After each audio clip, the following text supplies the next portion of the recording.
सीधा सवाल संदीप दीक्षित से ही पूछते हैं। ये पहुंचे हुए हैं नई दिल्ली के वाल्मीकि मंदिर में और यहां से इन्होंने नोटिस भेजा है मुख्यमंत्री अतिशी को, जो आरोप लगाए गए थे संदीप दीक्षित पर कि ये बीजेपी से पैसा लेकर के चुनाव लड़ रहे हैं। तो मानहानि का नोटिस जो है संदीप दीक्षित ने यहां से भेजा है मुख्यमंत्री को और उससे पहले वाल्मीकि जी का आशीर्वाद लिया है। इसके पीछे क्या रणनीति है ये भी बताइएगा, लेकिन पहले बताइए इतना कंफ्यूजन क्यों है? आपके साथी आम आदमी पार्टी का समर्थन कर रहे हैं दिल्ली में, पृथ्वीराज चौहान जैसे बड़े नेता केजरीवाल की जीत की भविष्यवाणी कर रहे हैं, ये क्या हो रहा है? देखिए, बाकी पार्टियां क्या करती है उससे तो मेरा कोई ज़्यादा रुचि नहीं है, क्योंकि वो लोकसभा स्तर पर एक अलायंस है, राज्य में कोई अलायंस नहीं था।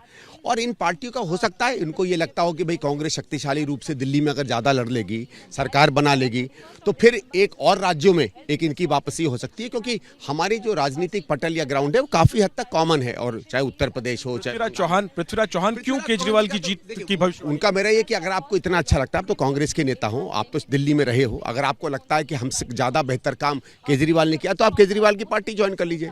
आप सीनियर लीडर होंगे, लेकिन अगर आपको किसी चीज़ का ज्ञान नहीं है तो मैं सीनियर लीडर से कहूँगा ज़्यादा अपनी अज्ञानता ना दिखाया करें इस तरीके के बयान देके।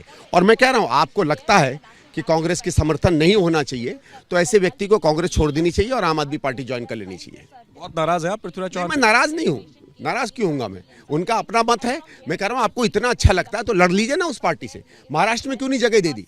जब अपनी बात आती है तो अपने स्वार्थ में आप पार्टियों को नहीं जोड़ोगे और दूसरी जगह आपको ज्ञान देने की बात आती है, तो ये ठीक लगता नहीं है। कभी कभी सीनियर लीडर जो है, मुझे लगता है ऐसी बातें कह जाते हैं जिनको। सबके बीच आम आदमी पार्टी आरोप लगा रही है कि आप लोग कांग्रेस जो है वो बीजेपी के साथ पार्टनरशिप में ये चुनाव दिल्ली में लड़ रहे हैं। आप पर भी आरोप लगाया कि आप पैसे लेकर चुनाव लड़ रहे हैं, इस पर आप क्या जवाब? पैसे लेकर जो चुनाव लड़ रहे हैं वो तो अभी मैं केस फाइल कर रहा हूँ, उसकी सत्यता पता चल जाएगी। और वो तो हम इनसे पूछना चाहते हैं ना कि हरियाणा में आप क्या भजन गाने गए थे? हरियाणा में आप बीजेपी को हराने गए थे? गोवा में आप बीजेपी को हराने गए थे? उत्तराखंड में बीजेपी को हराने गए थे? हर जगह आप कांग्रेस को हराकर बीजेपी को जिताने गए थे।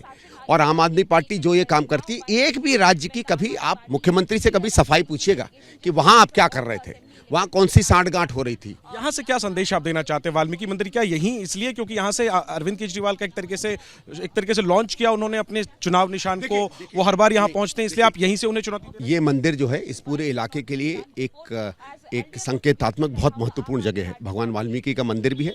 शीला जी ने भी जो 1998 में किया था तो यहाँ आई थी।